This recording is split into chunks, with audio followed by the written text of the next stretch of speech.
feel to really be noticed and finally get that trainer of the year? You know what?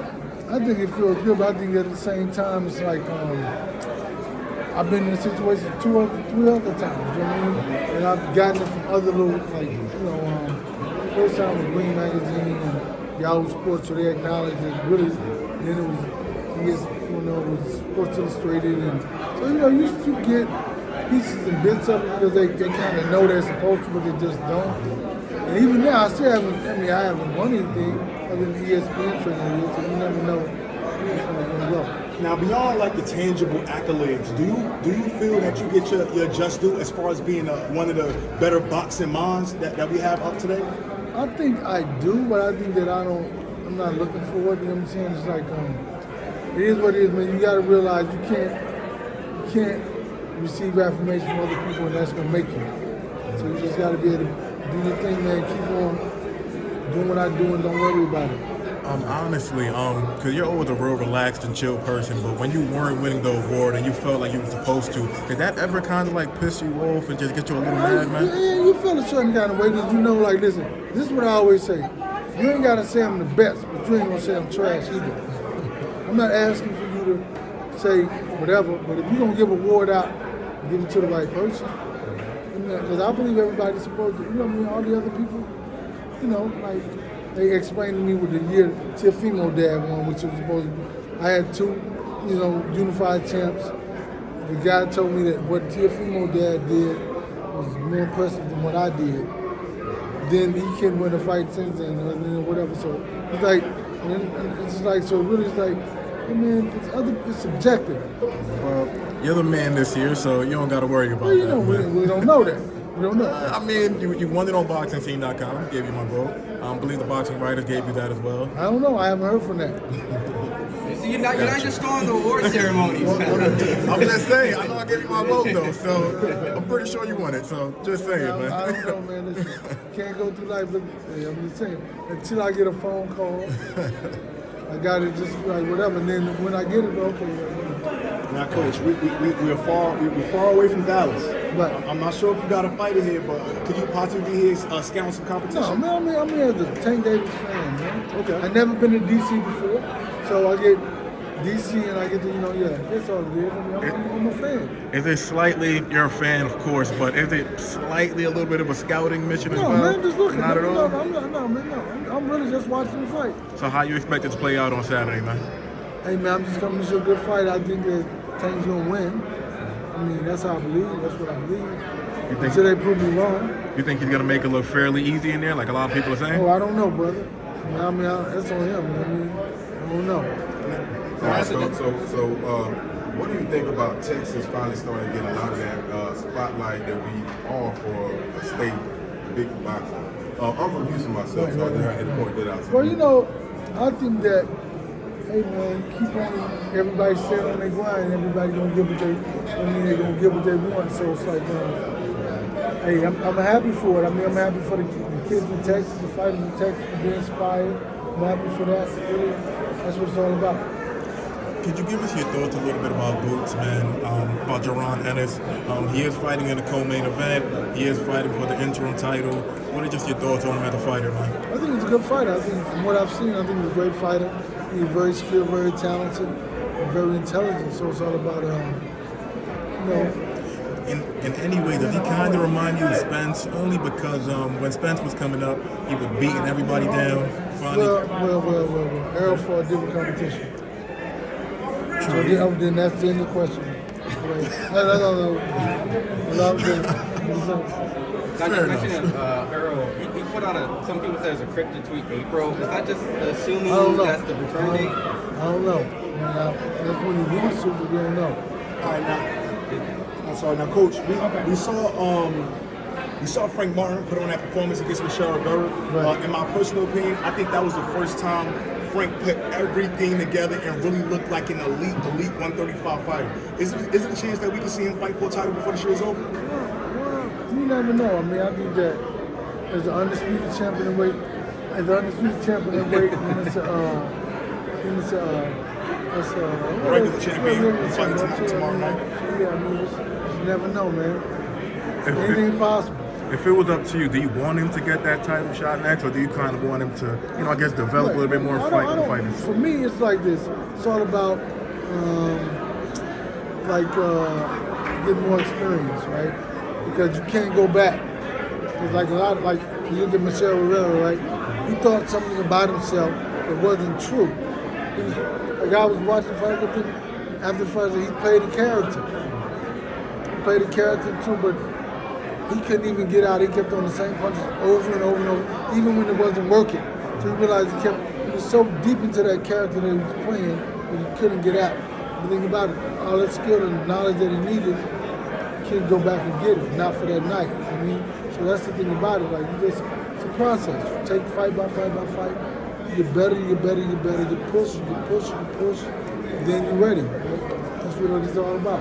A lot of people are talking about Frank possibly fighting Devin, Gervonta obviously, but Shakur Stevenson, he gave Frank a lot of praise, and he said, hey, I'll fight him in a heartbeat. Is that the kind of fight where you just like, that's probably going to be the toughest fight for Frank, just using the eye test? I don't know. I never seen him fight maybe once. So I don't know. I don't watch boxing. I really don't watch a lot of boxing, so I really don't know. I watched the fighter when he signed a contract. Or this fight, I'm gonna watch a big fight like Tank Davis, right? Or, but I really don't watch a lot of boxing, man. Now, Coach, after the Frank Martin Michelle Rivera fight, we heard a lot of reasons why Michelle Rivera wasn't completely himself. How did you feel about hearing some of that after the fight was over? I just think that he was saying something about his weight drain or something. Yeah. If he knew how much Frank Martin weighed the day before the weigh-ins, he would shut his mouth. I'm just telling you. And it was all planned, it was all strategic.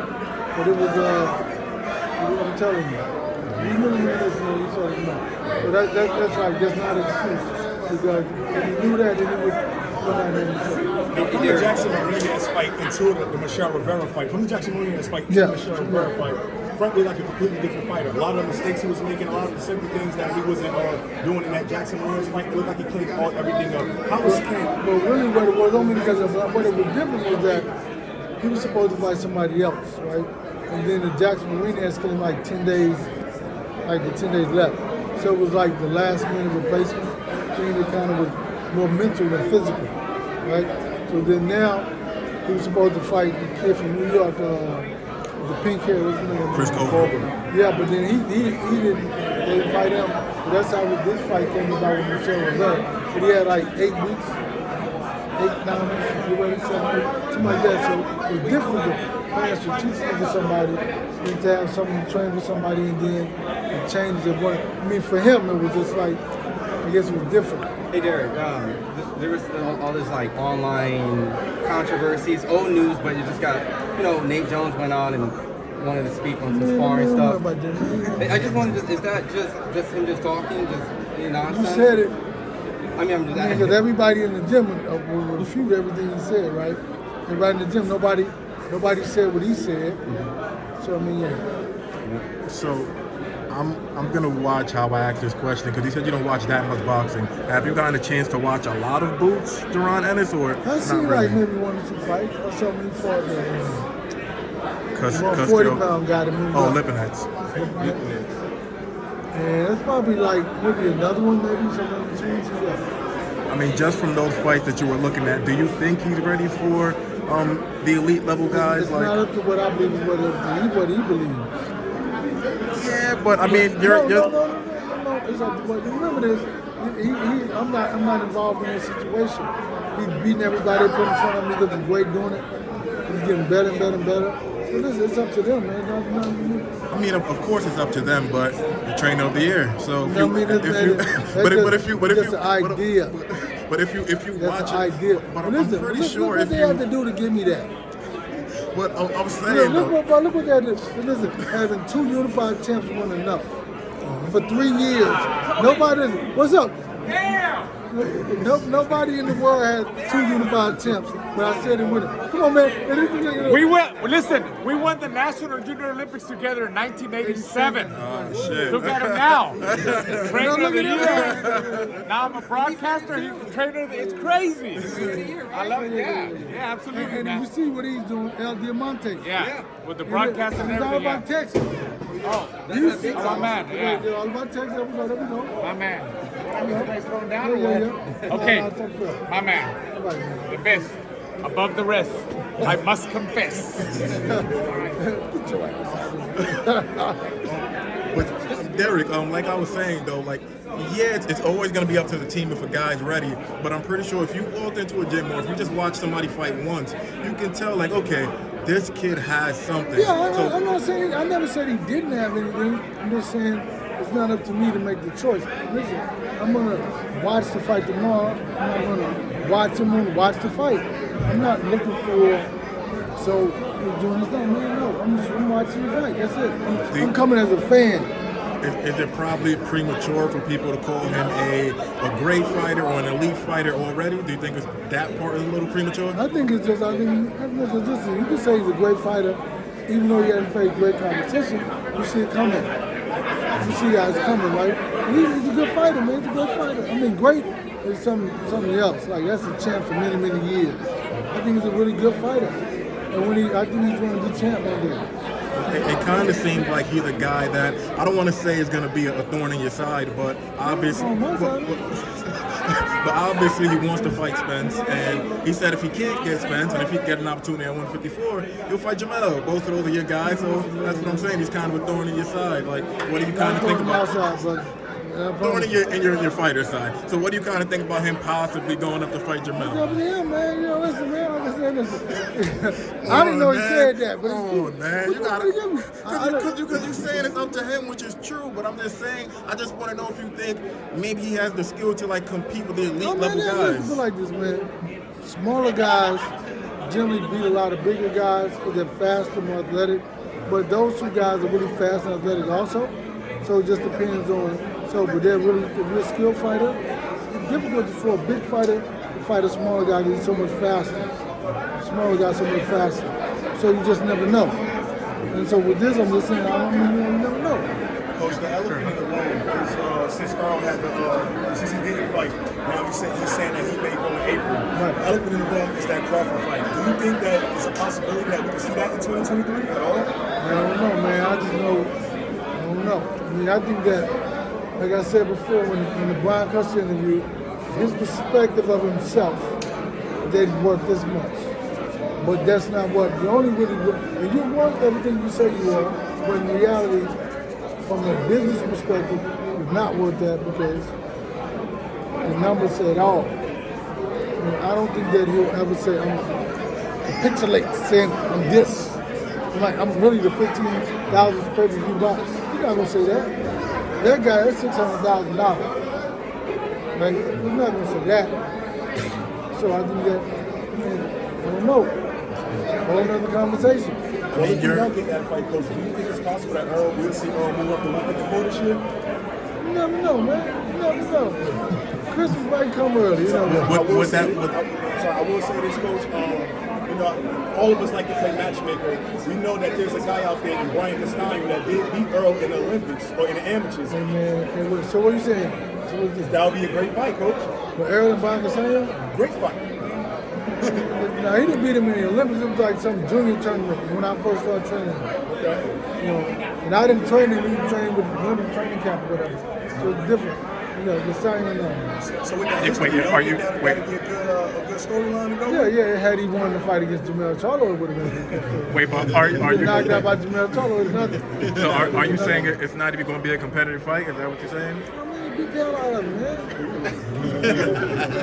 For real? Come on, dude. Well, I was just saying, you don't think Castano against Spence a competitive fight? First of all, I'm going to tell you what it was. When I realized in the first fight, when I watched it again, Castano was too small. His physicality wasn't big enough or strong enough for Jamel. So over time, and what it was is Castano's trainer, his family, his country, all did him a disservice. They kept telling him how he won the first fight. that's what he was focused on. That's how he won the first fight.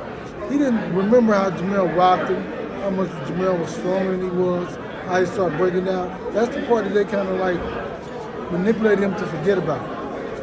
So when he got in the ring, it was like over time you want to see him break down because he just wasn't strong enough, just wasn't physical enough. And when he hit him with a shot, he put real, just dropped real slow. I mean, just all. So he forgot about all that until he got in the ring. He was like, damn. Now I remember.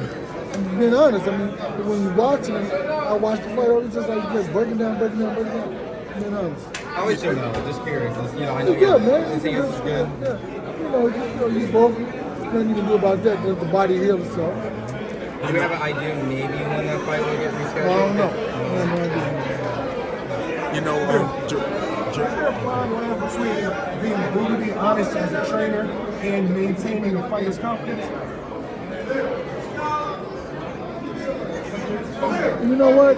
It's how you say it. It's how you word it. And I mean, you got to be honest. So you got to be honest because I would rather somebody be honest with me than lie to me and tell me something's not true. Because every time I go out in the ring, I'm getting my butt kicked. So I know either he's lying or he's no good. One of the two. you know, Charlo has done pretty much everything at 54. He's established himself as the man to beat, but there is a slight asterisk because he is still 1-1 with Tony Harrison. And Tony did say, yo, Come on, listen, first of all, I love Tony Harrison. Hey, man, I'm not getting into that, man. I'm just saying, technically, they are 1-1. Tony wants that fight. Yeah, but 1-1, he's getting ready to fight somebody else, I think, though. Say it again? He's getting ready to fight somebody else, Tony Harrison. No, he did say that he was willing to fight Tim Tszyu, but you know. So that fight doesn't really. Yeah, I'm not the matchmaker. I'm just the guy in the corner, you know, giving some instructions. Does it make sense for at this point in Jermel's career, he won all the belts, he proved himself, pound for pound guy, to kind of move up and go to 160? I know you don't really care if he goes to 160 or 154, but does it make sense? Like, I've done everything this way, let me go get some new challenges. It's up to him. Because I don't control it, man. I'm just here with the job. It's up to him. Fair enough. I mean, it's up to him, man. I appreciate it. Really, man. I gotta go. Thank you, man.